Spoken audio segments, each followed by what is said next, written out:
Pemirsa, aksi kelompokan geng motor sadis membawa senjata tajam menjarah toko kelontong dan menganiaya dua pemuda di Sunggal, Medan terekam CCTV.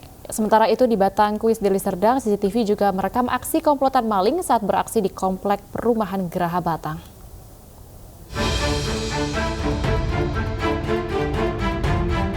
Inilah detik-detik aksi komplotan geng motor bersenjata tajam menjarah toko grosir eceran milik warga di Jalan Seimencirim, Desa Payageli, Sunggal, Medan, Sumatera Utara. Para pelaku berjumlah puluhan orang masuk ke dalam toko mengambil sejumlah makanan. Selain menganiaya dua pemuda hingga babak belur, para pelaku juga membawa kabur 3 unit sepeda motor. Keluarlah dogeko, kenapa? Keluar kalian, keluar, jangan ribut sini gitu. Iya, sebelum berantem itu udah diambil jajannya duluan sama mereka. Sama anak geng motor yang 20 kereta itu. Terus barulah keluar anak tadi 2 orang dipukuli lah situ sampai babak belur. Keluarlah kami sampai di depan kasir aja gitu. Tengoki gitu kan. Udah diseret anak itu 2 orang sampai Indomaret. Balik lagi karena dilempar sama anak warnet. Lagi kejadian itu, lagi diseret anak itulah kami tutup karena takut masuk ke dalam gedung. Habis itu kan nggak tahu kami, cuma ribut-ribut di luar aja gitu. Udah reda, keluarlah kami. Pas keluar, dengar berita, hilanglah 3 kereta itu. Sementara itu, kamera pengawas juga merekam aksi komplotan maling berjumlah 4 orang dengan senjata tajam yang sedang mencari target di komplek perumahan Geraha Batangkuis, Jalan Datuk Rashid, Desa Batangkuis, Kecamatan Batangkuis, Deli Serdang, Sumatera Utara. Akhirnya para pelaku berhasil menggasak 1 unit sepeda motor yang terparkir di sebuah rumah. Kejadian ini terjadi di saat korban tengah tertidur. Korban sempat terbangun dan mengejar pelaku saat sepeda motornya dibawa kabur namun tak berhasil. Korban telah melaporkan kejadian ini ke pihak kepolisian. Buka pelan, keliling lagi orang itu bang. Tapi masih ada yang mantau di sebelah kanan sini bang. Begitu sudah bisa keluar space untuk kereta, mereka masuk, tapi didorong duluan bang. Didorong dulu, sekitar dari jarak 5 rumah, 6 rumah, mereka baru tancap gas bang. Kehilangan sepeda motor Honda Vario bang. Aksi geng motor dan maling bersenjata tajam ini meresahkan warga. Warga berharap petugas menangkap pelaku dan rutin melakukan patroli mencegah kejadian serupa. Dari Medan dan Deli Serdang, Sumatera Utara, Aminur Rashid, Rizky Fauzan, iNews melaporkan. Tim Direktorat Reserse Narkoba Polda Aceh berhasil menggagalkan penyelundupan 42 kg sabu asal Malaysia di pesisir Aceh Timur. Selain sabu, pemirsa, Polda Aceh juga menyita 18 ton ganja dari 10 hektar ladang di sejumlah di Kabupaten Aceh.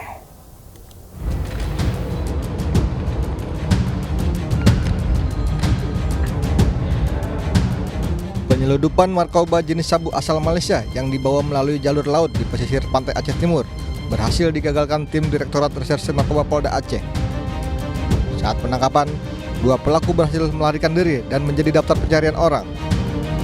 Rencananya, 42 kg sabu yang terbungkus rapi di dalam kotak box ini akan diedarkan di Indonesia.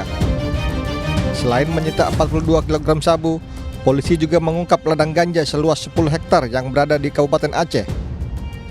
Dalam pengungkapan ladang ganja ini, polisi mengamankan seorang pelaku berinisial Y bersama barang bukti 25 kg ganja kering dan alat pres. Pengungkapan narkotika baik jenis ganja maupun jenis sabu. Untuk ganja keseluruhannya adalah ada 10 hektar ladang ganja dengan total seluruhnya berat ada 16 ton 280 kilo. Sedangkan sabu kami dapat mengungkap ada 42 kilo sabu dan ini ada jaringan Malaysia Indonesia. Para pelaku dijerat dengan Undang-Undang Nomor 35 Tahun 2009 dan terancam hukuman minimal 20 tahun penjara dan maksimal seumur hidup. Dari Kota Banda Aceh, Taufan Mustafa, iNews melaporkan. Kita beralih ke informasi lainnya, pemirsa. Hari ini 6 mantan anak buah Ferdy Sambo menjalani sidang dengan agenda pembacaan nota pembelaan atau pledoi. Ya, ke-6 mantan anak buah Ferdy Sambo yakni Hendra Kurniawan, Agus Nurpatria, Arif Rahman Arifin, Cuk Putranto, Baikuni Wibowo, dan Irfan Widianto. Keenamnya dijerat dengan pasal obstruction of justice atau perintangan proses penyidikan terkait pembunuhan Brigadir Yosua. Jaksa penuntut umum telah menuntut Hendra Kurniawan dan Agus Nurpatria dengan hukuman 3 tahun penjara. Sementara Cuk Putranto dan Baikuni Wibowo dituntut 2 tahun penjara. Sedangkan Arif Rahman Arifin dan Irfan Widianto dituntut 1 tahun penjara. Tempat surga saya terletak pelipur hati saya. Dengan kerendahan hati saya juga memohon maaf kepada istri saya, pribadi kami. Dan pemirsa, untuk mengetahui situasi di Pengadilan Negeri Jakarta Selatan sudah bergabung bersama kami rekan Nadia Valerie. Selamat siang rekan Nadia, bagaimanakah jalannya sidang hari ini? Selamat siang Pram, Bibi dan juga pemirsa. Saat ini persidangan untuk perkara obstruction of justice sudah dimulai di ruang sidang utama Pengadilan Negeri Jakarta Selatan, di mana persidangan diawali untuk terdakwa Arif Rahman Arifin, di mana terdakwa Arif Rahman ini merupakan salah satu terdakwa yang mendapatkan tuntutan hukuman paling ringan dari jaksa penuntut umum, yakni pidana selama 1 tahun penjara karena dinilai oleh jaksa Arif Rahman telah menyesali perbuatannya dan juga mengakui perbuatannya selama proses persidangan obstruction of justice. Adapun untuk nota pembelaan ataupun pledoi yang dibacakan, tadi Arif Rahman sudah menyampaikan pledoi yang ditulisnya secara pribadi, dan tadi sambil menangis Arif Rahman menyampaikan permohonan maaf kepada pihak keluarganya. Selain itu Arif juga menjelaskan ataupun menceritakan bahwa perbuatannya yang dinilai melawan hukum ini didasari atas rasa ketakutan karena mendapatkan ancaman dari Verdi Sambo dan juga melihat kondisi mental Verdi Sambo yang tidak stabil.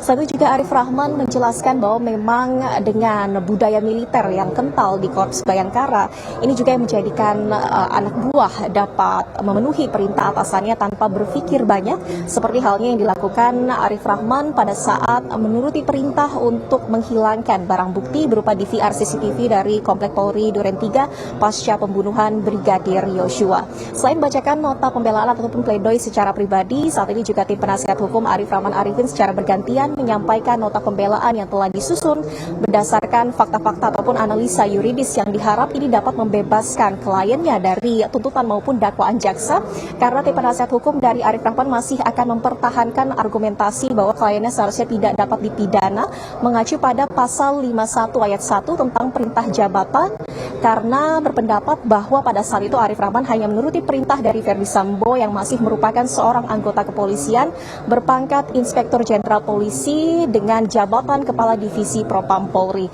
Sementara setelah persidangan Arif Rahman Arifin, persidangan juga akan digelar untuk 2 terdakwa lainnya, yakni Hendra Kurniawan dan juga Agus Nurpatria, di mana kedua terdakwa ini mendapatkan tuntutan hukuman yang lebih tinggi, yakni 3 tahun penjara.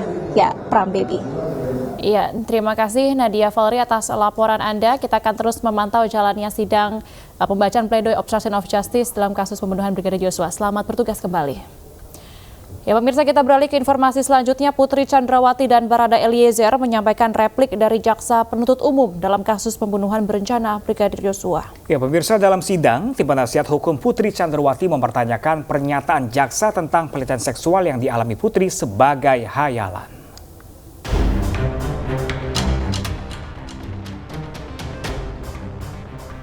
Dalam sidang yang digelar di Pengadilan Negeri Jakarta Selatan, tim penasihat hukum Putri Chandrawati menilai replik atau tanggapan jaksa penuntut umum tidak berdasar atas fakta persidangan dan hanya bersifat asumsi. Padahal menurut tim penasihat hukum, pelecehan seksual yang dialami Putri terbukti dalam sidang. Sebelumnya dalam sidang replik, JPU meminta majelis hakim menolak seluruh nota pembelaan para terdakwa. Bahkan tim penuntut umum menyebut pelecehan seksual yang dialami Putri adalah hayalan. Asumsi penuntut umum yang menyatakan bahwa kekerasan seksual tidak terjadi pada terdakwa. Meskipun fakta di persidangan mengungkapkan terdakwa benar-benar mengalami kekerasan seksual dan hal tersebut didukung dengan 4 jenis alat bukti yang terungkap di muka persidangan dan bersesuaian satu dengan lainnya. B. Asumsi penuntut umum yang hanya didasarkan pada penggalan satu keterangan saksi Richard Eliezer Pudihang Lumiu yang berdiri sendiri dan tidak bersesuaian dengan alat bukti sah lainnya. Usai pengajuan duplik, majelis hakim menetapkan sidang vonis Putri Chandrawati akan digelar pada 13 Februari 2023. Selain Putri Chandrawati, Richard Eliezer juga menjalani sidang dengan agenda pembacaan tanggapan atas replik dari JPU. Kuasa hukum Richard Eliezer, Roni Talapesi, mempertanyakan makna eksekutor dalam replik JPU. Menurut kuasa hukum, jaksa penuntut umum sama sekali tidak mempertimbangkan peran Eliezer sebagai justice collaborator. Padahal, Eliezer secara konsisten mengungkap fakta penembakan di Duren 3, Jakarta Selatan. Dapat disimpulkan bahwa terdakwa Richard Eliezer Pudiang Lumiu telah memenuhi kualifikasi sebagai saksi pelaku yang bekerja sama atau justice collaborator yang berhak untuk diberikan penghargaan atas kesaksian yang disampaikannya sebagai saksi pelaku sebagaimana dimaksud dalam pasal 10A ayat 3 perlindungan saksi dan korban junto pasal 6 dan pasal 10 Peraturan Bersama 5 Lembaga tahun 2011 tentang perlindungan bagi pelapor, saksi pelapor, dan saksi pelaku yang bekerja sama. Junto angka 9 SEMA nomor 4 tahun 2011 tentang perlakuan bagi pelapor tindak pidana atau whistleblower dan saksi pelaku yang bekerja sama atau justice collaborator di dalam perkara akuo.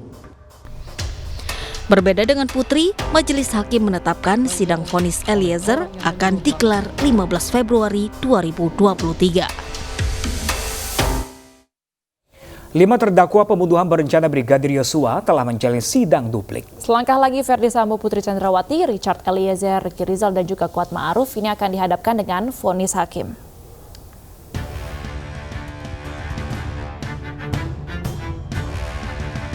Kasus pembunuhan berencana Brigadir Nofriansyah Yosua Huta Barat mendekati babak akhir.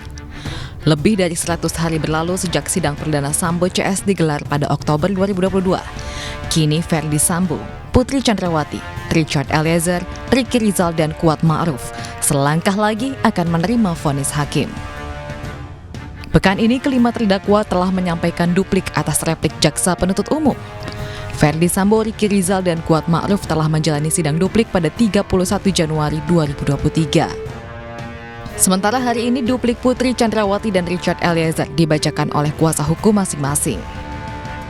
Sayangnya, isi replik penuntut umum tersebut sama sekali tidak memuat hal-hal yang substantif, bahkan tidak menjawab secara yuridis nota pembelaan dari tim penasihat hukum.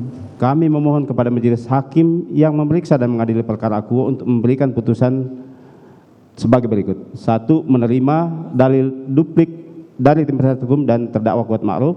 Bahwa kami tidak sependapat dan menolak replik jaksa penuntut umum, di mana sebenarnya tidak ada fakta hukum dan argumentasi hukum yang bersesuaian dengan fakta yang terungkap di persidangan.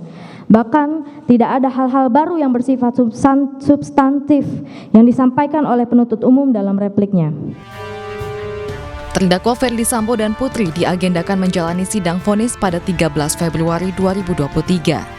Terdakwa Ricky Rizal dan Kuat Ma'ruf akan menjalani sidang vonis pada 14 Februari 2023. Sementara Richard Eliezer diagendakan akan menjalani sidang vonis pada 15 Februari 2023. Pemirsa, ratusan nasabah korban Indosuria berunjuk rasa di Bundaran Patung Kuda Gambir, Jakarta Pusat. Informasi selengkapnya akan kami hadirkan usai jeda, tetaplah di Anyusia.